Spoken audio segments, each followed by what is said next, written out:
السلام علیکم ورحمۃ اللہ وبرکاتہ. آپ کی میزبان ڈاکٹر روبینہ شفیع صحت اور سلامتی کے ساتھ. کیسے ہیں آپ سب؟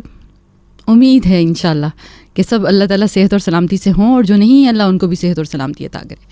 نحمدہ و نصلی علی رسولہ الکریم. اما بعد فاعوذ باللہ من الشیطان الرجیم. بسم اللہ الرحمن الرحیم. رب اشرح لی صدری ویسر لی امری واحلل عقدۃ من لسانی یفقہوا قولی. آج کا میرا پروگرام آپ صحت اور سلامتی سے تو متعلق تو ہے ہی ہے، لیکن مجھے لگتا ہے کہ کافی حد تک ہماری ذہنی اور وہ جو ہمارے کنسیپچول باتیں ہوتی ہیں جن کو ہم کچھ اور سمجھ رہے ہوتے ہیں اور اصل میں وہ کچھ اور ہوتے ہیں. میرے پروگرام میں ہر ایک میں ایک لرننگ آبجیکٹو ہوتا ہے کہ میں اور آپ جو بھی بات سمجھیں خالق کی مرضی کے مطابق سمجھیں، کیونکہ خالق اور مخلوق میں بہت فرق ہے.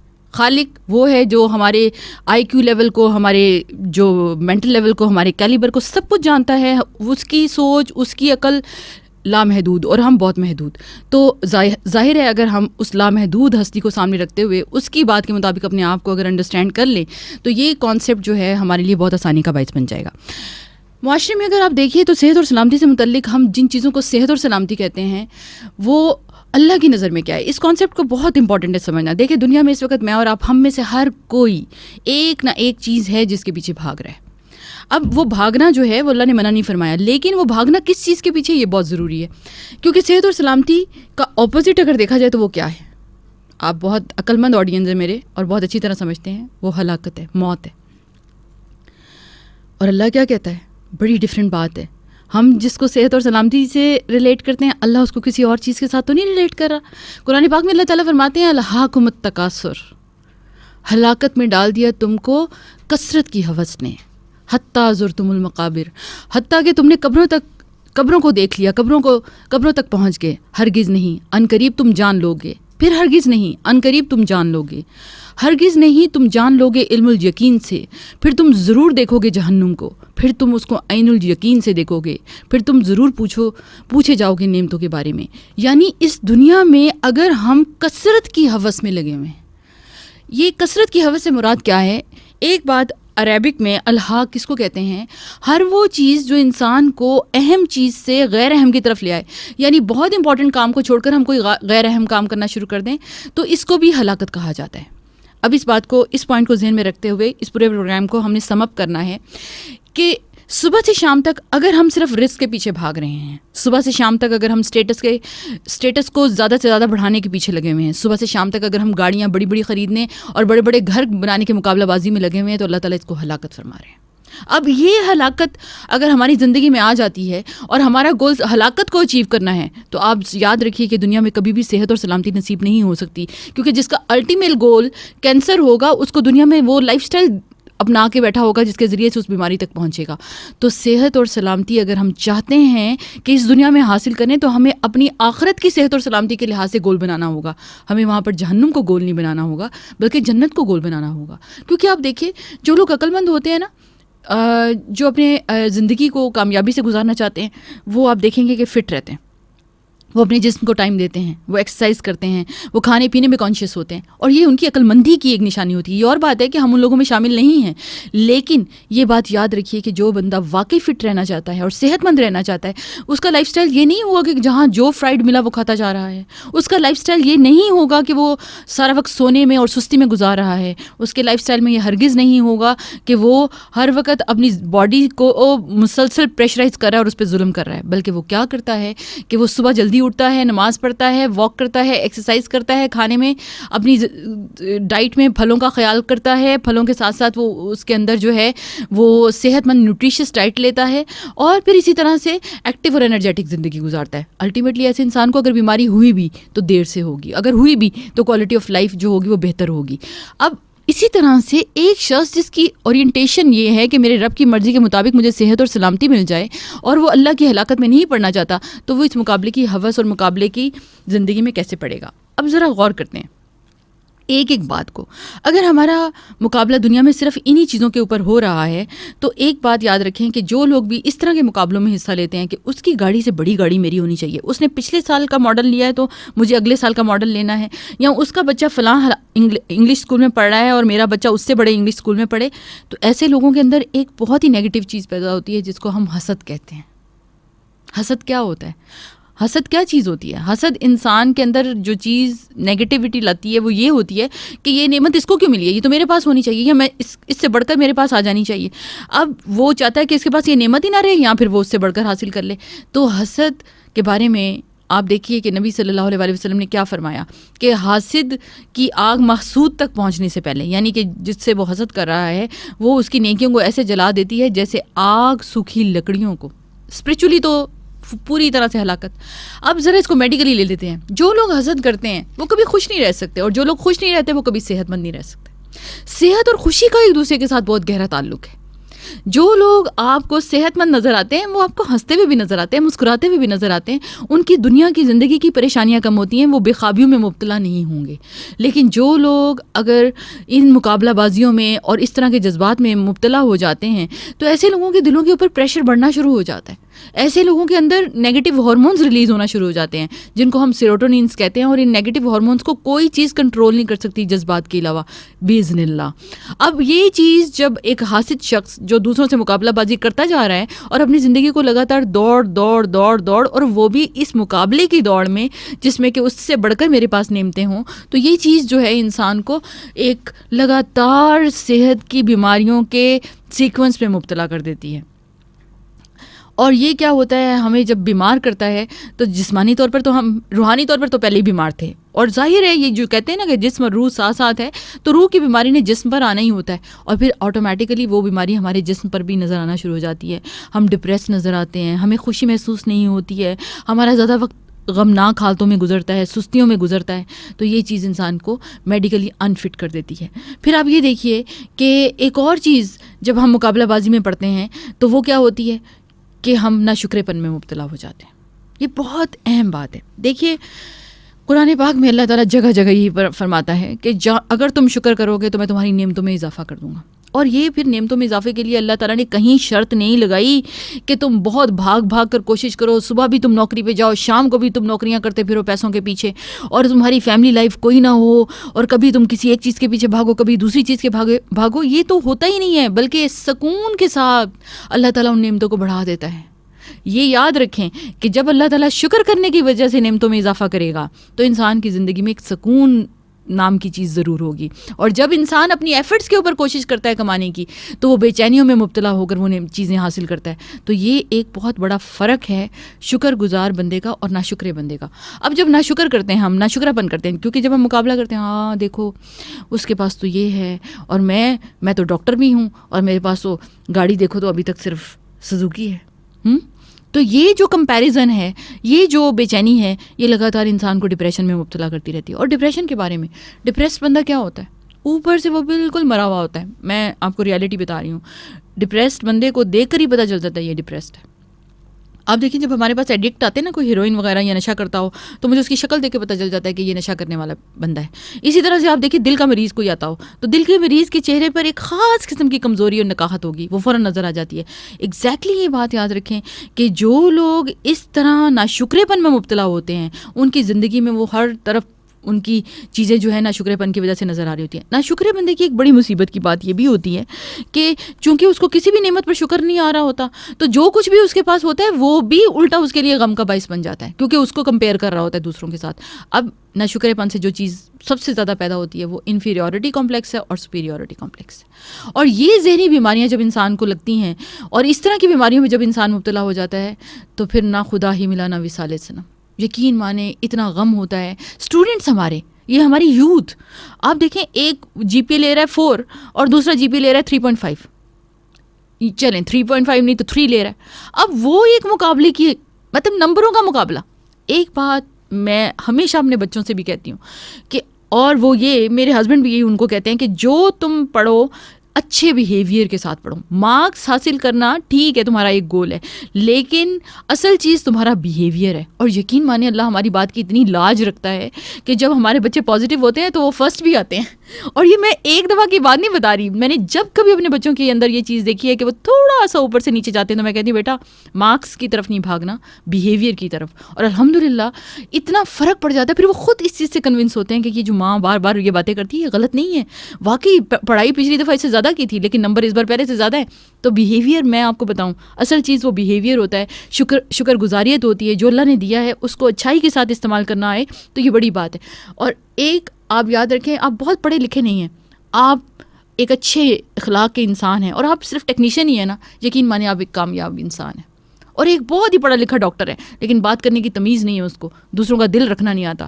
وہ اگر اتنا بڑا ڈاکٹر اور بہت مال اور پیسہ بھی کما رہا ہے تو وہ کامیاب نہیں ہے. کامیابی ہمارے ہاں اگر کوئی چیز ہے تو وہ یہ ہے کہ اللہ تعالیٰ فرماتے ہیں کہ میں اللہ کی محبت ایسے لوگوں کے دل میں پیدا کر دیتا ہوں, یعنی اللہ کی محبت کی وجہ سے لوگ ایک دوسرے سے محبت کرنے لگ جاتے ہیں.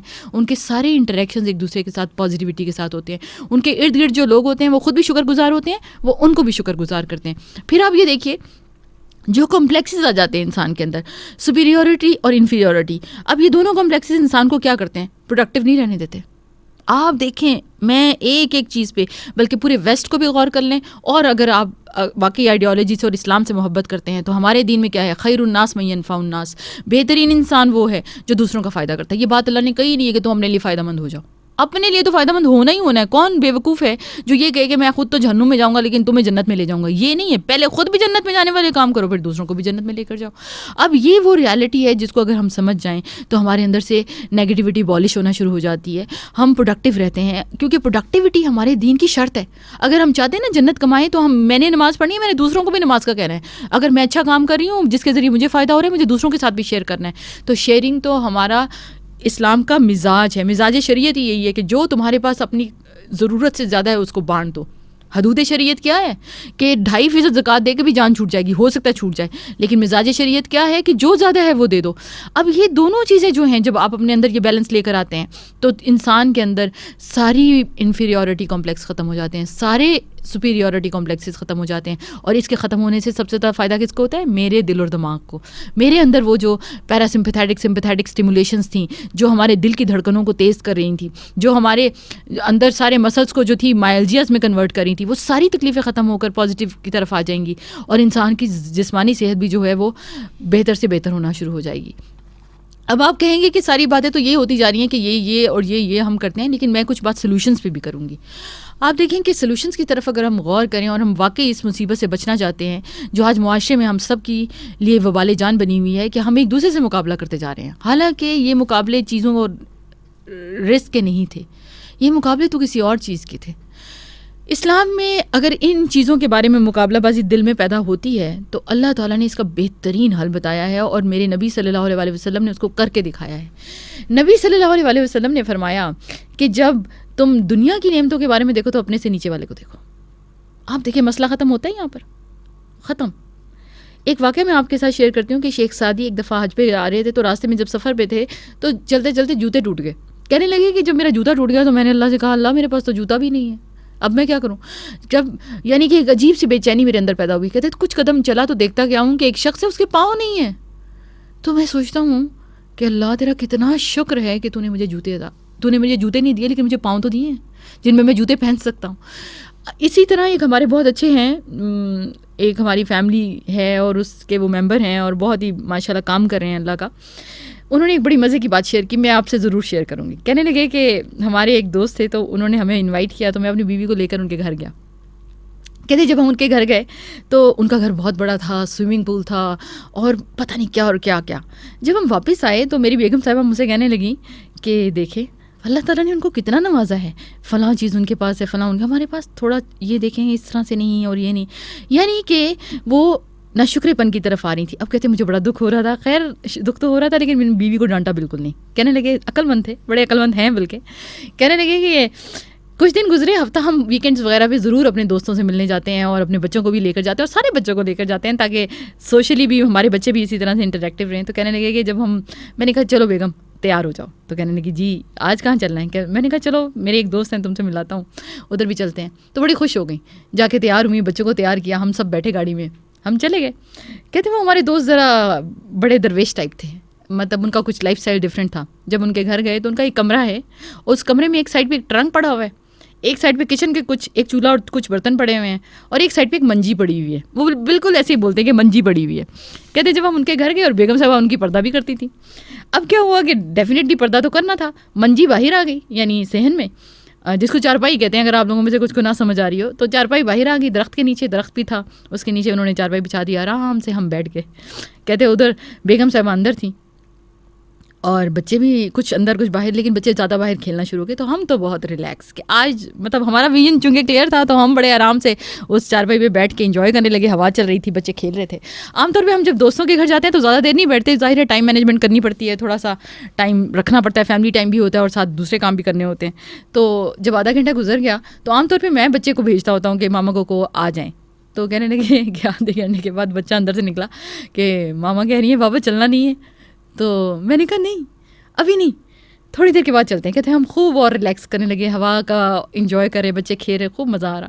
تھوڑی دیر گزری, 15-20 منٹ گزرے, پھر اندر سے بچہ آیا, بابا ماما کہہ رہی ہیں چلنا نہیں ہے. کہتے ہیں اسی طرح نا 2-3 دفعہ بچہ جب آ گیا تو تقریباً 1.5 آور کے قریب, یا 1.5-2 گھنٹے سے زیادہ ہوگا یا کم. تو میں نے کہا اچھا چلو چلتے ہیں. کہتے ہیں ہم گھر آ گئے. جب رات کا کھانا میری بیگم مجھے سرو کرنے لگی تو کہنے لگی ویسے میں نے آپ سے ایک بات کرنی تھی, کتنا شکر ہے اللہ کا کہ ہمارا کچن بھی ہے. یہ ہے حقیقت دنیا کی. یقین مانے ہم کمپلیکسز بنا لیتے ہیں. اور کہنے لگی کتنا شکر ہے کہ ہمارا لاؤنج ہے, ہمارا جو گیراج ہے اس میں گاڑیاں 2 کھڑی ہو سکتی ہیں. کہتے ہیں ہمارا گھر الحمدللہ بہت اچھا. لیکن میری بیگم کو وہ پکچر جب نظر آئی تو لگا, لیکن الحمدللہ وہ سمجھ گئی اور اللہ کا شکر ہے کہ ان کا وہ مسئلہ حل ہوا اور ہم ہیپیلی اپنی زندگی گزارنے لگے. کہتے ہیں ہم کیا کرتے ہیں, ہم اپنی بیویوں کو بھی اگر کوئی بات سمجھانی ہو تو متشدد ہو جاتے ہیں. یقین مانیں پیار اور محبت سے, عورت تو چیز بھی ایسی ہے, یہ تو میں خود عورت ہوں, میں آپ کو بتا رہی ہوں, عورت تو چیز بھی ایسی ہے کہ آپ اسے ذرا سے پیار محبت سے آپ نے بات اپنی منوانی ہے, لیکن طریقہ صرف سافٹنیس کا کر لیجیے, مسئلہ حل ہو جائے گا. لیکن مرد کیا کرتے ہیں, ضد, اپنی سرکشی, اپنے آفس کی سرکشی بھی بیوی پہ آ کے نکالتے ہیں, حالانکہ بالکل ضرورت نہیں ہوتی ہے. بیویوں نے بہت جلدی ماننا ہوتا ہے. یہ میں آپ کو سیریسلی ساری عورتوں کی گارنٹی, عورتوں کی ریپریزنٹیٹیو بات کر کے کر رہی ہوں. پھر آپ دیکھیے دوسرا سلوشن میں آپ کو بتاتی ہوں, بڑا انٹرسٹنگ ہے. جب مقابلہ کرنے کا دل چاہے نا, کیونکہ انسان ہے نا, لٹرلی انسان ہے, دل چاہتا ہے کہ کچھ تو سینس آف اچیومنٹ ہو, تو بڑی مزے کی سینس آف اچیومنٹ حاصل ہو سکتی ہے. وہ کیسے؟ وہ ہے نیکیوں میں مقابلہ کریے. یہ میں نہیں کہہ رہی, یہ دین, ہمارا ٹیکسٹ, کانٹیکسٹ, قرآن کہتا ہے کہ فاستبقوا الخیرات بن جائیے, سابقون الاولون بن جائیے. واقعہ شیئر کروں گی سچائی سے. حضرت ابوبکر صدیق رضی اللہ عنہ جانتے ہیں نا سب, الحمدللہ. حضرت عمر رضی اللہ عنہ سب جانتے ہیں الحمدللہ. جنگ تبوک کا وقت آتا ہے اور دونوں کے دل میں خواہش پیدا ہوتی ہے کہ جنگ میں تو جانا ہی ہے. نبی صلی اللہ علیہ وسلم کی کال آتی ہے کہ سب حاضر ہو جائیے اور جو جتنی مدد کر سکتا ہے کر دیجیے. اسلام میں زبردستی سے کوئی دین کی مدد نہیں ہے. حضرت عمر رضی اللہ عنہ سوچتے ہیں کہ آج میرے پاس بہت بہترین موقع ہے کہ میں سب سے زیادہ نیکیاں حاصل کر لوں, اور گھر سے ہر چیز آدھی لے آتے ہیں, کپڑے, جوتے, جو کچھ ہوتا ہے سب آدھا لے آتے ہیں کہ بس آدھا گھر والے استعمال کریں گے, آدھا میرا اللہ کے دین کے راستے میں جائے گا. جب آتے ہیں, جب اللہ تعالیٰ کے نبی صلی اللہ علیہ وسلم فرماتے ہیں کہ عمر کیا لائے, تو کہتے ہیں کہ یا رسول اللہ صلی اللہ علیہ وسلم, اپنے گھر کا آدھا سامان, سب کچھ آدھا لے آیا ہوں اور آدھا گھر والوں کے لیے چھوڑ آیا ہوں.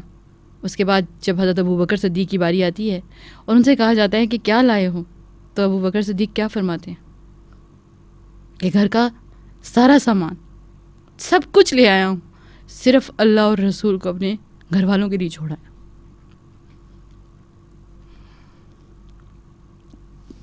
کیا نیکیوں کی مقابلہ بازی تھی, کیا سینس آف اچیومنٹ تھی, کیا کانسنٹریشن تھی اللہ سے محبت کی. آج ہم کسی کی 100 روپے کی بھی ہیلپ کرتے ہیں تو اپنا بینک بیلنس دیکھتے ہیں, اس میں ہماری مقابلہ بازی پیدا نہیں ہوتی کہ اس نے 5,000 دیا تو میں 10,000 نہیں دے سکتا. کبھی بھی نہیں سوچتے. ہم یہ دیکھتے ہیں میرے بینک میں کیا اس وقت 1 کروڑ پڑا ہے تو میں کسی کو 100 روپیہ دے دوں, میرے پاس 2 کروڑ ہیں تو میں نے 200 روپے دینا ہے.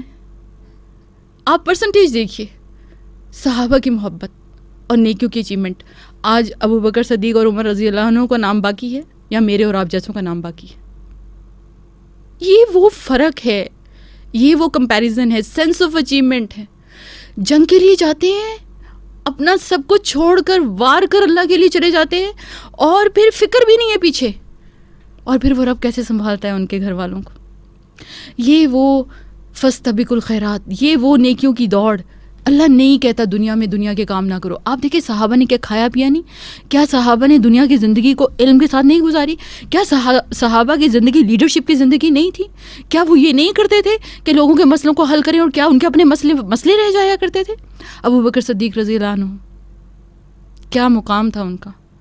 حضرت عائشہ رضی اللہ عنہ ایک رات کو نبی صلی اللہ علیہ وسلم کے ساتھ چارپائی پہ لیٹی تھی، آسمان کے ستارے چمک رہے، چاندنی رات، اور فرماتی ہیں نبی صلی اللہ علیہ وسلم پوچھتے ہیں کہ عائشہ کیا پتہ ہے تمہیں کہ اس آسمان پر جتنے ستارے ہیں اتنی کسی کی نیکیاں ہوں گی؟ تو حضرت عائشہ رضی اللہ عنہ آگے سے جواب کرتی ہیں نہیں یا رسول اللہ. تو سوچتی ہیں کہ یہ میرے والد کا نام لیں گے، لیکن نبی صلی اللہ علیہ وسلم فرماتے ہیں کہ تمہیں پتہ ہے عمر کی نیکیاں ان ستاروں جتنی ہیں. حضرت عائشہ تھوڑی سی ڈاؤن ہوتی ہیں کہ میرے والد کا نام نہیں آیا. ساتھ ہی نبی صلی اللہ علیہ وسلم فرماتے ہیں کیا تمہیں پتہ ہے کہ ابو بکر کی ایک رات کی نیکیاں جو انہوں نے میرے ساتھ غار ثور میں گزاری تھی اس پورے آسمان کے اوپر ستاروں کے برابر ہے. کیا لیا اللہ نے، کیا لیا اللہ نے. اور رہتی دنیا تک بشارتیں مل گئیں، اور جنتوں کی دنیا میں ہی اللہ تعالیٰ نے سرٹیفکیٹ دے دیا صحابہ کو کہ جنت میں جائیں گے. اور پھر بھی ان کو یہ فکر نہیں کہ جنت میں تو جانا ہے، پھر فکر یہ لگا ہوا ہے کہ یا اللہ کہیں ہم سے کوئی غلطی نہ ہو جائے، کوئی گناہ نہ ہو جائے. ہمیں کثرت سے استغفار کرنے کی ضرورت ہے اگر ہم چاہتے ہیں کہ اس مصیبتوں سے نکلیں. آج میں جب آ رہی تھی تو مجھے پتہ چلا کہ پروگرام کے لحاظ سے ویسے تو میں ان ڈیز کے، آپ کو پتہ ہے کہ میری کوئی مینٹل وہ نہیں ہے کہ کوئی ڈیز ہوتے ہیں ہمارے مسلمانوں کے لیے، تو ہر دن ماں کے لیے بھی ہے، باپ کے لیے بھی ہے، بہن کے لیے بھی ہے، بھائی کے لیے بھی ہے، اور ہر دن غریبوں کے لیے بھی ہے. لیکن for the education of poverty program کے حوالے سے ایک بات کر رہے تھے. تو آپ یہ دیکھیے کہ اگر یہ ساری چیزیں ہمارے اندر پیدا ہو جائیں تو پاورٹی رہے گی. ہم صحابہ سے زیادہ غریب ہیں. احساس ہی ختم ہو جاتا ہے غربت کا. اللہ دل کو اتنا امیر کر دیتا ہے. آپ یقین مانیے، آپ ان چیزوں کو اپنے اندر لانے والے، اس کو امپلیمنٹ کرنے والے بن جائیے، اللہ تعالیٰ ایسا ایک توکل عطا کر دیتا ہے. اللہ دنیا کی ساری فکروں سے آزاد کر دیتا ہے، اور صرف ایک فکر لگ جاتی ہے انسان کو کہ یا اللہ میری آخرت کے ساتھ دوسروں کی آخرت کو اچھا کر دے. اور فکر آخرت جو پال لیتا ہے اس کے دنیا کے سارے غم جو ہیں وہ ڈیلیٹ ہونا شروع ہو جاتے ہیں. ڈیلیٹ میں نے اس لیے بولا ہے کہ آج کل یوتھ کی زبان یہی ہے، یہی ہمارے غم ہیں. تو یہ ساری پریشانیاں ہماری دور ہونا شروع ہو جاتی ہیں. تو اصل چیز کیا ہے کہ اپنے آپ کو اپنے اللہ سے جوڑیے. نعمتوں کو دیکھتے ہیں تو نعمتوں کو دیکھیں، اپنے سے نیچے والوں کی نعمتوں کو دیکھیں گے فوراً اپنی نعمتوں کا احساس بڑھ جائے گا. اور اگر سینس آف اچیومنٹ بھاگنے دوڑنے کو دل چاہ رہے ہیں تو نیکیوں میں آگے بڑھنے والے بن جائیے. اسلام میں حقوق اللہ اور حقوق العباد بڑی ملی جلی چیز ہے، سیپریٹ نہیں ہے. جو یہ کہتا ہے میں حقوق اللہ کو پورا کرتا ہوں عباد کو نہیں کر سکتا، رانگ، اس کا مطلب کچھ نہیں کر رہا. اور جو یہ کہتا ہے میں حقوق العباد کو پورا کر رہا ہوں اور حقوق اللہ نہیں کر سکتا، رانگ، کیونکہ یہ ایک دوسرے سے انٹر ریلیٹڈ ہے. اللہ نے حقوق بندوں کے بھی دیے ہیں، جس کو اللہ کی پہچان نہیں وہ بندوں کو نہیں پہچان سکتا، اور بندوں کے حقوق دیے ہی اللہ نے ہیں. جب اس کو پورا کرے گا تو اللہ کی رضا کو حاصل کرے گا. تو اصل کام کیا ہے؟ ان ساری پریشانیوں سے نکل جانے کے لیے ایجوکیٹ کریں لوگوں کو، لوگوں کے دماغوں سے یہ شیطانی وسوسے اور خیالات نکلوائیں، لوگوں کے ساتھ شیئر کریے. آپ کر کے دیکھیے. اب جیسے یہ بیگم صاحبہ کو انہوں نے ایک غریب گھر میں لے گئے اور صرف ایک ایکشن سے ہی بیوی کی اصلاح کر دی. تو یہ چیزیں سیکھیے، اور کس طریقے سے ہمیں دوسروں کو ساتھ دے کر چلنا ہے اور ان کو کس طرح ہم پازیٹیو انرجی کی طرف لے کر آتے ہیں. کیونکہ جب ہم نیکیوں میں سینس آف اچیومنٹ کے ساتھ جاتے ہیں تو پازیٹیو ہارمونز ریلیز ہوتے ہیں. آپ کے اور میرے اندر ساری نیگیٹیوٹی والی چیزیں ختم ہونا شروع ہو جاتی ہیں، اور انسان صحت مند محسوس کرتا ہے. خوشی کے ساتھ صحت کا تعلق ہے، اور یہ چیزیں انسان کو دنیا میں صحت مند رکھتی ہیں. تو صحت اور سلامتی اصل میں for the education of poverty تو ہے ہی ہے، لیکن آخرت میں بھی کامیاب کر دیتی ہے. اس لیے اللہ تعالیٰ ہمیں توفیق عطا فرمائے ہماری یوتھ کو. مجھے پتہ ہے کہ بہت سارے ینگ لوگ یہ پروگرام سن رہے ہوتے ہیں. پچھلے دنوں میں جیسے میں نے مینٹل ہیلتھ پہ بات کی تو مجھے فیس بک پہ میسیجز آئے، میڈیکل کے اسٹوڈنٹ تھے، بہت پریشان تھے. ان کے لیے بھی میرا یہ مشورہ، ابھی تک ملاقات تو نہیں ہوئی لیکن یہ بات یاد رکھیے، بلال شاید نام تھا کہ مجھے جنہوں نے میسیج کیا تھا، کہ جہاں کہیں بھی ہیں بس اتنا سمجھ جائیے کہ جو بھی پرابلم ہے ہر پرابلم کو حل کرنے والی ذات اوپر بیٹھی ہوئی ہے. اپنے پرابلمس کو شیئر کریں، اس کے ساتھ 5 وقت اس کی کال پر لبیک کہیں، نماز پڑھیں، اور انشاءاللہ آپ دیکھیں یہ 2-3 پازیٹیو چیزیں لے کر آئیے. نعمتوں کے بارے میں احساس کمتری ختم ہو جائے گا، اور دوسرا اچھا اور فیسیلیٹیٹ کرنے والے بن جائیے. دوسروں کی کوششوں کے ساتھ اپنی کوششوں کو ان کی کوششوں کا حصہ بنا دیجیے، اور اللہ کی رضا کو حاصل کیجیے. دنیا کے سارے غم دور ہو جائیں گے انشاءاللہ. سبحانک اللہم و بحمدک، نشہد ان لا الہ الا انت، نستغفرک و نتوب الیک. السلام علیکم ورحمۃ اللہ وبرکاتہ.